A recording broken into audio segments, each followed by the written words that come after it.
এই রকম টাটকা এবং ফ্রেশ মাছ আপনার স্বাস্থ্যের জন্য কতটা উপকারী হতে পারে এটা যদি আপনি জানেন তাহলে আপনি কিন্তু প্রতিদিন এই রকমের ফ্রেশ মাছগুলোই খেতে চাইবেন ইনশাল্লাহ। কারণ বর্তমানে আমাদের মাছ চাষাবাদের জন্য যেই ধরনের প্রযুক্তিগুলো ব্যবহার হচ্ছে, যেই ধরনের খাবারগুলো মাছকে যেই ধরনের ফিডগুলো দেওয়া হচ্ছে, সেগুলো আমাদের মানবদেহের জন্য খুবই খুবই ক্ষতিকর। এবং সেই খাবারগুলোতে কিন্তু আজকাল বিভিন্ন ধরনের ধাতব পদার্থ পাওয়া যাচ্ছে এবং এই খাবারগুলো কিন্তু চাষ করা মাছগুলো খেয়ে মাছগুলো কিন্তু আমাদের স্বাস্থ্যের জন্য খুবই খুবই অস্বাস্থ্যকর হয়ে পড়ছে। তো আপনারা যারা হচ্ছে সুস্থ থাকতে চান এবং সুস্থ সুন্দর লাইফ লিড করতে চান তারা কিন্তু হচ্ছে এই ধরনের একদম টাটকা ফ্রেশ মাছগুলোই কিন্তু সবসময় খুঁজে থাকেন।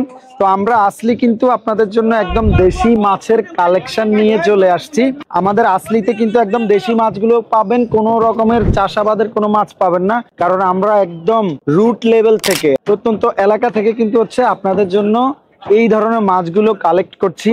এবং আপনাদেরকে ইতিপূর্বে আমরা কিন্তু একদম নদীর ফ্রেশ মাছ এবং নদীর ইলিশ সহ অনেক ধরনের মাছ দিয়েছি। তো আমরা এখন হচ্ছে হাওড়ের মাছের জন্য কিন্তু হচ্ছে আমরা সোর্সিং করতে এসেছি। বর্তমানে আমি আছি কিশোরগঞ্জের বালিখোলা মাছঘাটে, যেটা হচ্ছে বিশাল একটা হাওর। আপনাদেরকে যদি দেখাই আমি ভিডিওতে, আপনারা নিশ্চয়ই দেখতে পাচ্ছেন বিশাল একটা হাওর, যদিও হচ্ছে মোবাইলে এতটুকু বোঝা যাচ্ছে না। এটা বিশাল একটা এরিয়া জুড়ে হাওর, যেখানে প্রচুর পরিমাণে মাছ ধরা পড়ছে। আপনারা এখানে জেলে এবং এই মৎস্যযজ্ঞের সাথে যারা জড়িত তাদের কর্মকাণ্ড কিন্তু অলরেডি দেখতে পাচ্ছেন। তো স্বাস্থ্য কিন্তু ভালো রাখতে হলে আপনাদেরকে এই ধরনের ফ্রেশ এবং টাটকা মাছগুলোই খেতে হবে। আমি এই যে আমাদের এখানে যে রুই মাছটা রয়েছে, রুই মাছটা দেখাই।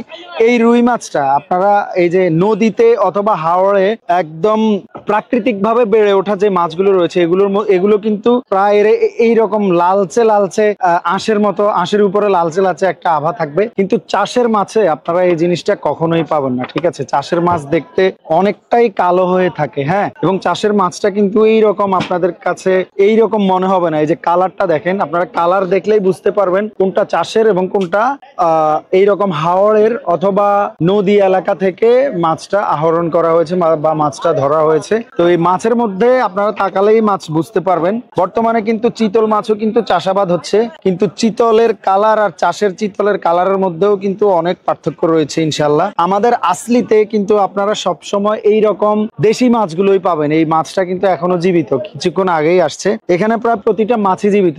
তো যারা যারা হচ্ছে চিতল, রুই, আইড়, তারপর হচ্ছে বোয়াল, এরপর হচ্ছে রিডা মাছ, তারপর হচ্ছে আরো বিভিন্ন ধরনের হাওড় বাওড় এলাকার বিভিন্ন ধরনের মাছ নিতে চান, আমাদের আসলিতে ইনশাআল্লাহ মেসেজ করবেন।